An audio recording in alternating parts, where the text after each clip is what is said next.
Hi. So today is December 12th of 2021. I wasn't really planning on making any update videos since I already passed my 1 year mark and not a whole lot has happened, but a bunch of you people have asked like what's going on, and you're also asking some specific questions. I actually recorded this video twice so far, but I ran out of storage on my phone, so I had to like delete a bunch of things. So I don't know where I left off. So I'm just gonna kind of start all over again and try to keep this brief. But hi, how are you all doing? My name is Kim. I had ACDF surgery from C4 to C7 back on August 24th of 2020. My last video was so good and it got like erased. I'm kind of pissed. Anyway, so some of you have asked about like what am I up to? Some of you are asking some specific questions with regards to like steroids and I don't know, things like that. I'm not a medical doctor, so I can't provide that information. Go back and watch my other videos. That's the only thing I can really say that kind of answers some of like what my journey has been like. I'm kind of like crooked here.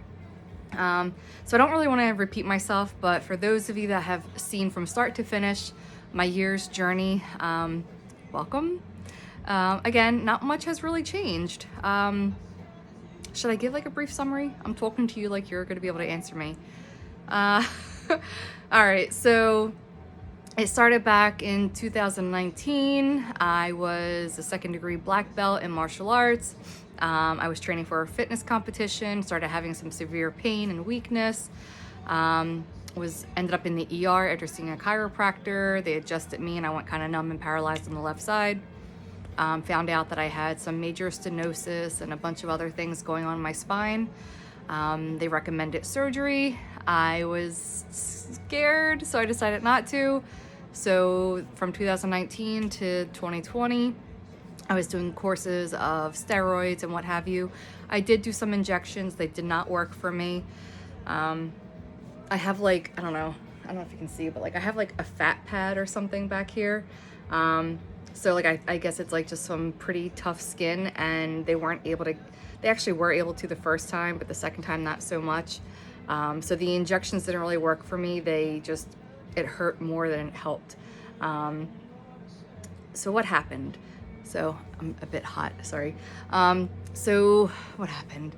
So 2019, I put off the surgery for a year, and as 2020 occurred, we had COVID, and I acclimated to like work from home, and that worked really well. So in that time I was like, you know what, since I'm working from home, I can opt for this surgery. Why not? Sorry, I'm trying to like find music. So I opted for my surgery in August of 2020. I had from C4 to C7, and that's considered multi-level, I guess 3 levels, because it goes like C4 to C5, C5 to C6, C6 to C7. Surgery went really well. I went through Rothman Orthopedics. I had an orthopedic surgeon do my surgery. I think it went really well. 4 months later though, I went for a hike, and then I came home and I lifted up a pretty heavy box, and I don't know if it would have happened if I did or didn't pick up this box, but it seems as though the discs below my surgery, something happened. And I ended up with like some severe pain, nerve damage and everything in my left arm down to my hand. I've been on, well, not currently, I'll get to that in a second. But in my course of therapy, in my course of recovery, I had been on a lot of medications. The most recent that I was on was Lyrica. I switched from gabapentin to Lyrica. And also I was on my, not trazodone. Oh my God, I can't think of it. Tramadol. It is an opiate. And that seemed to be helping for quite some time. But in my journey, as you'll see in the other videos, I was basically locked to my couch in fear, medical fear. So if you know what this surgery is like, if you know what the pain is like, if you have or haven't had the surgery, like, you know, it's a mind fuck. And I'm a therapist, and even though I treat this for a living, it's still tough when you're in it. So what I experienced was my anxiety and my fear kept me from basically living. And I think what happened was I started living after my surgery, and then the other exacerbations happened. So I was kind of scared, and I was like, I don't want to do anything because I don't want to like have that pain again or have anything worse. After my surgery, and then I had the lower levels affected, my doctor, he suggested that I have a full laminectomy, in which case I opted not to, because he said if you can continue living with the numbness and the pain, just deal with it instead of having the surgery, because you never really know what the outcome is going to be. So yeah, so what I'm currently experiencing, sorry, I'm like rushing because I just don't want this to delete one more time. But what I'm currently experiencing is I still have some pain in my forearm and from my ring, or my middle finger, to the rest of my fingers, like my ring and my pinky finger and half my hand.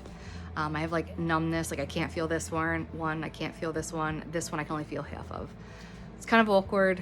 Sometimes it's painful, but it's overall tolerable. I'm learning how to deal with not knowing where my fingers are.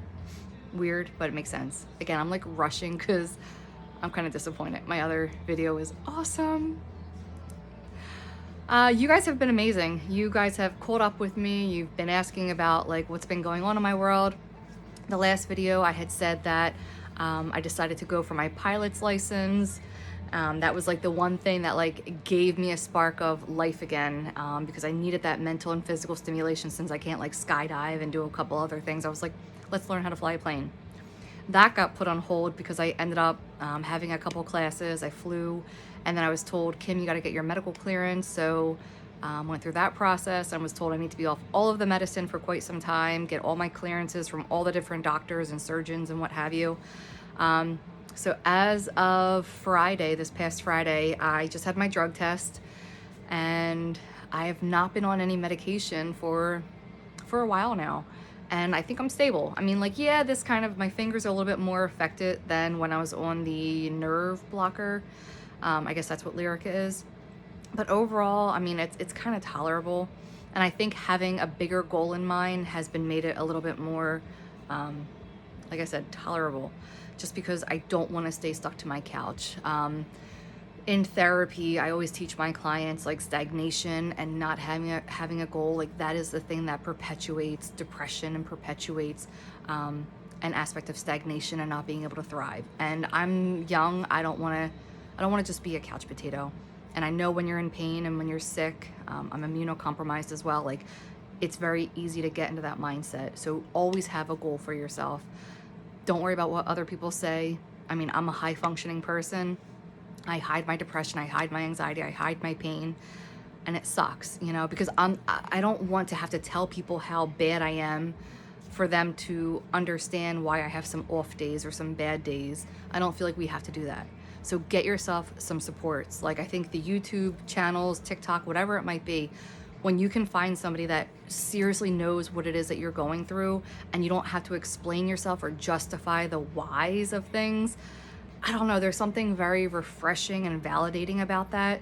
Not that you necessarily need it, but it's just very nice to have someone that says like, oh my God, yes, that like zapping pain or like whatever it might be, like they just get it. It just makes things so much easier. So I definitely recommend getting a support if you're going through this, because it kind of gets you out of your head, and our head can be such a nasty place.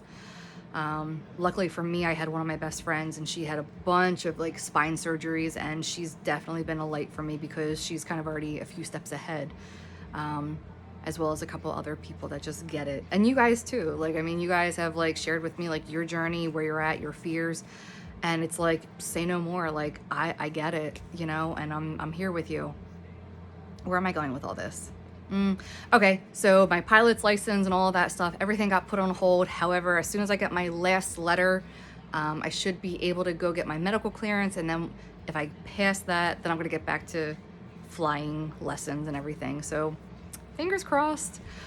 So yeah, so I'm not on any medication, still have some numbness, still have some like zapping in like the back of the neck, and as it's like becoming winter time and the cold, the dampness, I definitely have more aches and pains, but it's tolerable. I mean, it really is. I mean, compared to like some of the higher pain aspects, this is just more really uncomfortable, some sleepless nights, but overall it's okay. Some of you have asked about like, do I recommend steroids and this and that? Like, I'm not a medical doctor, so I can't tell you like what to do. I would just say speak to your physician. They would probably know best. I'm noticing that some people are not from the US, and I can't speak to what the medical surgical aspects of other countries are. So I'm sorry. I know a couple people were asking me to ship my neck braces and stuff. I can't do that. Also, I don't know if you want to, because I had that thing on for quite some time. Unless it's some fetish thing, I'm not like minimizing that, but unless you get me some like good money for it. Oh man.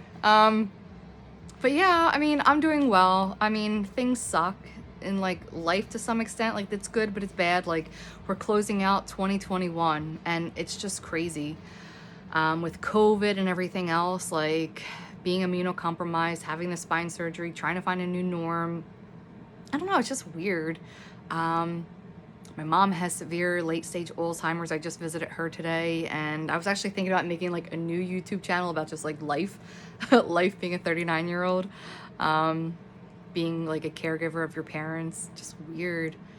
So it's a sad situation with her. Like, she's in a facility right now where like I think she's being neglected. So I'm like working on getting like ombudsmans, and anyway, you don't need to know all that. But yeah.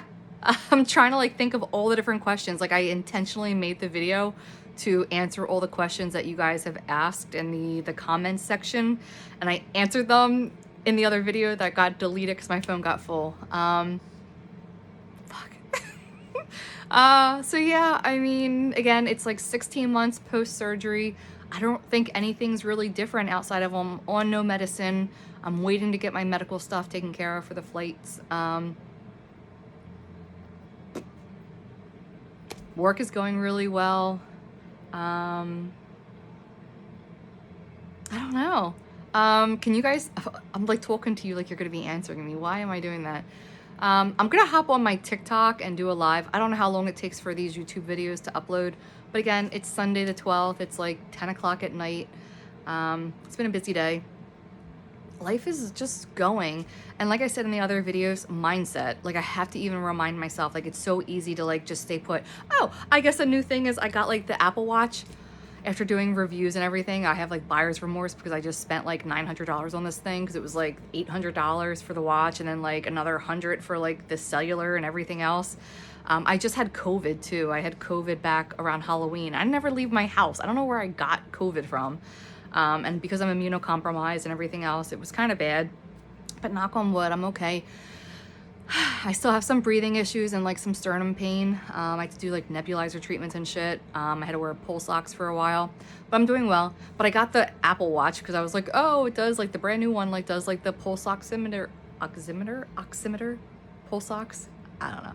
And then I was like, I'm gonna start riding my bike because I'm gaining weight and all this other stuff, and I need to embrace like the new me and just baby steps. I don't have to like do like marathons on the bike, but just like get moving a little bit. So I figured this would be good to kind of motivate me, because I thought I spent all that money, it'll motivate me. I'm having more issues with it, but whatever. But I rode my bike a couple times since getting it the other day, so that's good. That's a good positive thing. Although doing all the research now, I should have gone for like a Garmin or like the Samsung or something like that. Like, so many cheaper options versus like an $800 watch. Like, I could have gotten something for $200 that has like sleep monitoring and all this other stuff, but you live, you learn. So take my recommendation, don't buy the Apple Watch. And I'm not usually a watch person, and it's like hurting. And of course, like, duh, all of my numbness and pain is on my left hand, and it's like exacerbating it. But then everyone's like, oh, well, wear it on your right hand, but I'm just a dipshit. I don't know how to do that. So yeah, I'm gonna go have some wine because I haven't had any alcohol or drugs or anything else in quite some time. And I figure, you know, since I'm still waiting for my medical stuff, like, I might as well. And wine is